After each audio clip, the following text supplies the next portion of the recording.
Amis téléspectateurs et internautes de la SAM TV, bienvenue dans votre palais de l'actualité du jour. L'actualité sénégalaise du jour est secouée en partie par l'affaire Serigne Modou Kara et ses centres de redressement.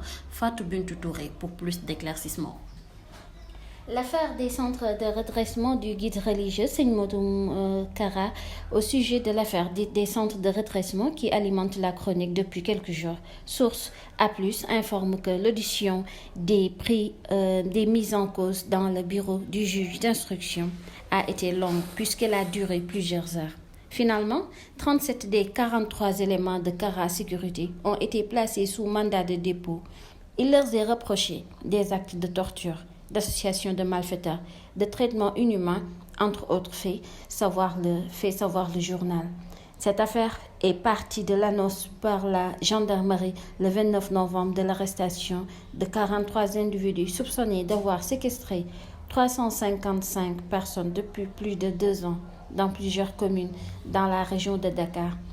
Il s'est avéré que les victimes étaient retenues dans ces centres appartenant à l'influent guide religieux Serigne Modou Kara Mbacké. Une information judiciaire a par la suite été ouverte par le procureur de la République pour élucider cette affaire. S'intéressant au dernier développement de cette information judiciaire, le quotidien assure le juge d'instruction du 8e cabinet de Dakar a décidé d'inculper toute la bande supposée menée à l'affaire des centres de redressement. Le magistrat instructeur a en effet décidé de placer sous mandat de dépôt 42 des 43 inculpés dans le dossier, rapporte le journal qui évoque un nombre plus important de mises en cause envoyées derrière les barreaux dans le cadre de l'instruction. Dans cette affaire, le quotidien relève que Serigne Modou Kara a récusé ses avocats Maître El Hadji Diouf et Bamba Cissé. Il dit avoir pris comme défenseur Cheikh Ahmadou Bamba, le fondateur du mouridisme, rapporte la publication. L'Observateur dresse le portrait du religieux en question sous le titre Tatipit parcours du plus général plus. Son port vestimentaire de plus général plus d'apparat l'extirpe souvent du commun des mourides orthodoxes. Ses choix politiques controversés et son discours teinté d'irrationnel force de trait, écrit le journal qui estime qu'à 66 ans, Serigne Awa Balla Mbacké, plus connu sous le nom de Serigne Modou Kara Mbacké, aura marqué son époque. Merci à toutes et à tous. Sont les informations du mardi 8 décembre 2020.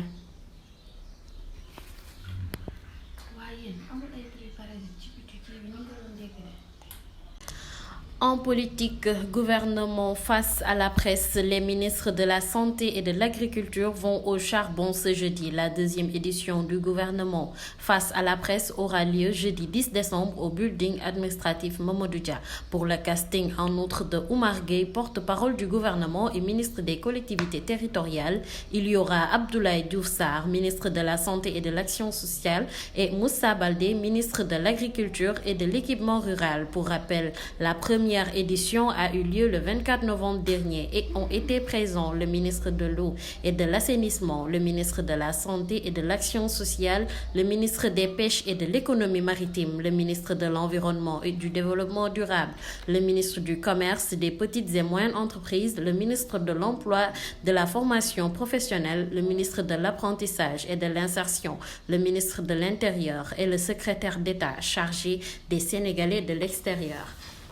Toujours en politique, Alioune Tine et Seydi Gassama flinguent l'État. Les 4 membres de Noo Lank, Malick Biaye, Fallou Diagne, Pape Abdoulaye Touré et Thierno Sall, arrêtés depuis vendredi, ont passé leur première nuit en prison.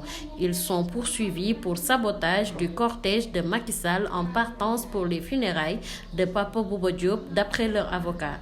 Selon Alioune Tine, ancien président du Comité sénégalais des droits de l'homme, sur leur accusation est un abus de pouvoir et l'administration qui ne doit pas être impunie. Pour le secrétaire exécutif de la section sénégalaise d'Amnesty International, Seydi Gassama, arrêté des activistes partis déclarer une manifestation à la préfecture de Dakar, fabriquer des changes pour les jeter en prison est juste indigne d'un état de droit, d'un état démocratique. Après la politique, place à l'économie avec le ministre Amadou Hott. L'État du Sénégal ne pourra pas résister à une deuxième vague de Covid-19, selon le ministre de l'économie, du plan et de la coopération à respecter les mesures barrières pour éviter les méfaits sur notre économie. Selon Amadou Hott, le taux de croissance risque d'être négatif en cas de deuxième vague. Le développement du Sénégal sera plombé car on perd environ plus de 900 milliards de francs CFA de valeur ajoutée et plus de 400 milliards de recettes.